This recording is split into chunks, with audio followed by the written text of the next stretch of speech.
Here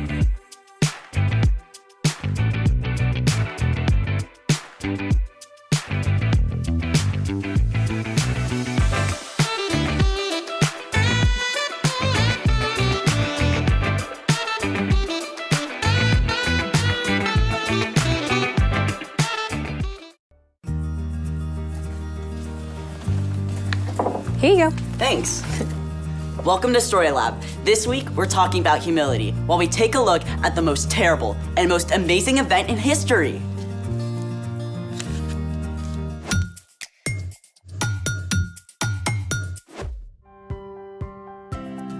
Hey, I'm Skylar. And I'm Sebastian. We're talking about humility, which is putting others first by giving up what you think you deserve.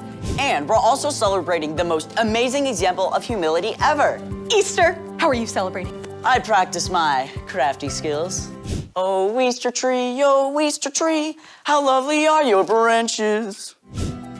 An egg tree. I love it! What are you doing to celebrate? My mom makes these really awesome hot cross buns for Easter breakfast, but they take forever. So I found a super quick recipe for resurrection rolls. Why are they called resurrection rolls? I think we gotta bake some to find out why. Well then, let's bake it. Step 1, open a tube of crescent roll dough. Oh, can I do it? Be my guest. I love this part. Okay, just wait for this. What now? Step 2, take a marshmallow, then dip it in melted butter. Then you're gonna wanna roll it in some cinnamon sugar. I like my sugar with sugar. Step 3, place each marshmallow on the wide end of the dough. Then you're gonna wrap it up tightly.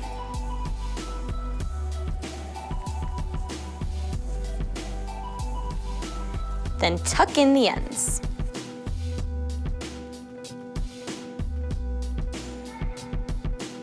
Do we do all of them? Yep, and you can roll them up if you want to.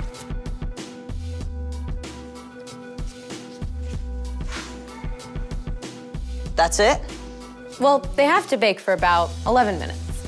Well, that's just enough time for... The story before the story.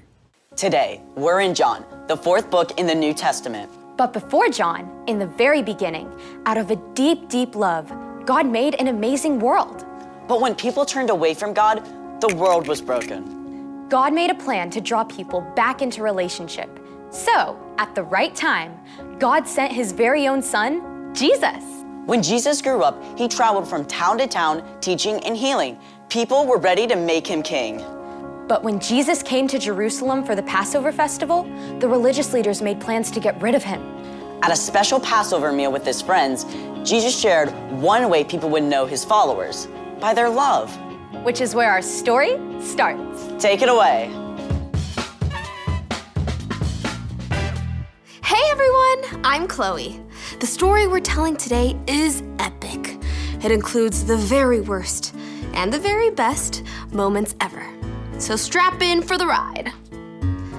After the Passover meal, Jesus led his friends across a valley to a garden called Gethsemane.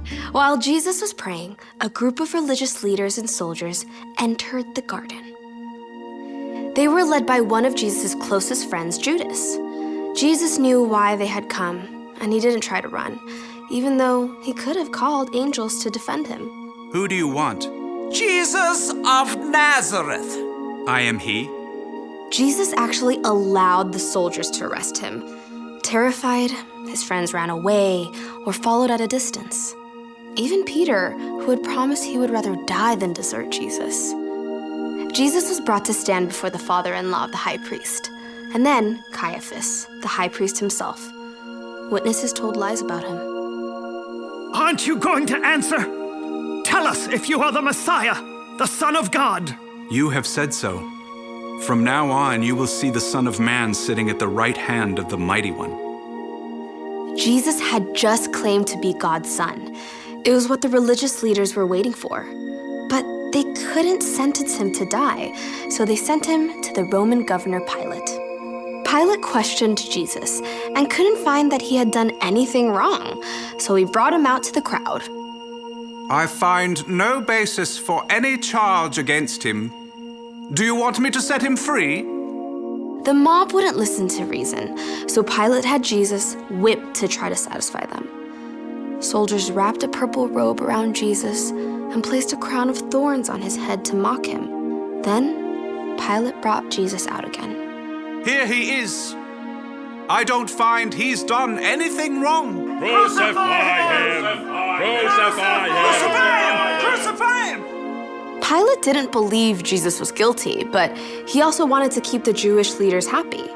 So, he sent Jesus to be killed by crucifixion. Jesus even had to carry his own heavy wooden cross through the dusty streets of Jerusalem. Outside the city walls, on the barren hill of Golgotha, Jesus was nailed to the cross. The soldiers placed him between two common thieves. Though most of Jesus' followers were hiding, his mother Mary and several others huddled below to see what would happen. At noon, darkness settled over the land.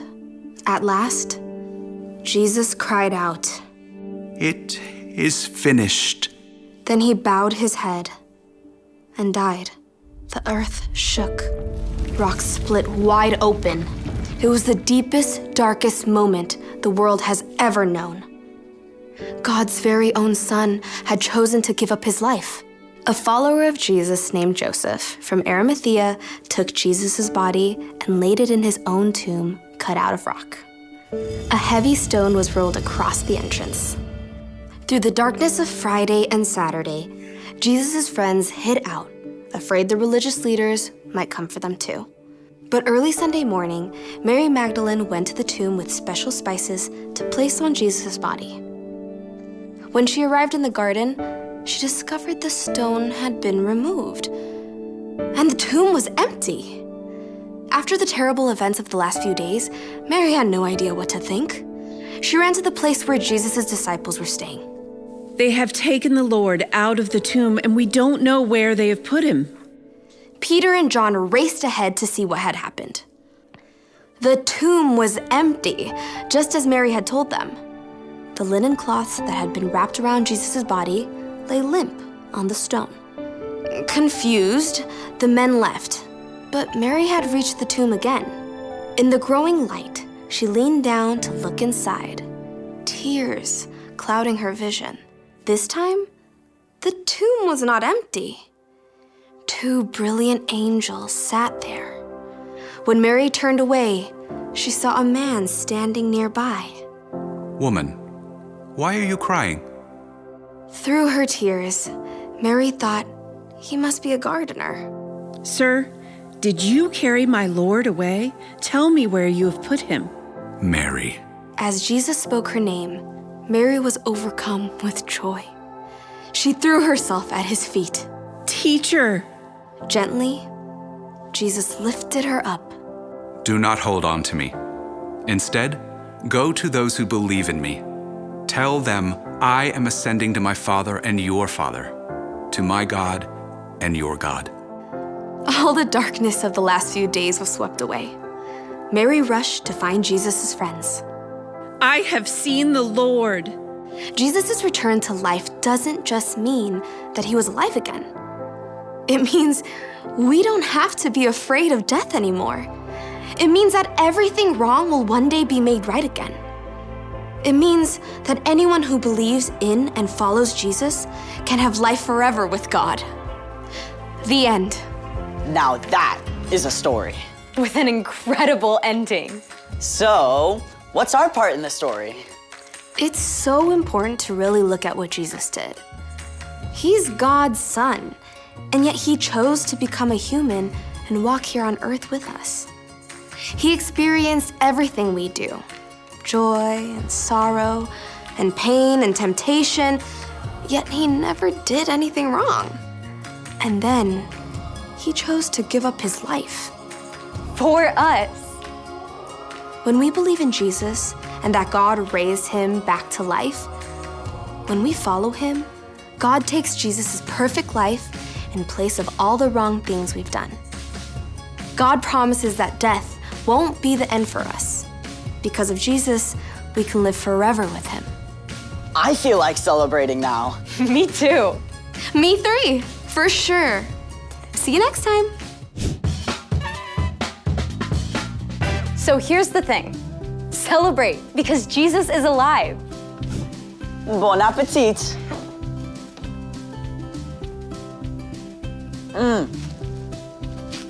Hey, wait a minute. There's nothing in here. Yep, the marshmallow's gone. Oh, like the empty tomb on Easter morning. I knew you'd get there. Thanks for joining us in the Story Lab. See you next time. Are really good.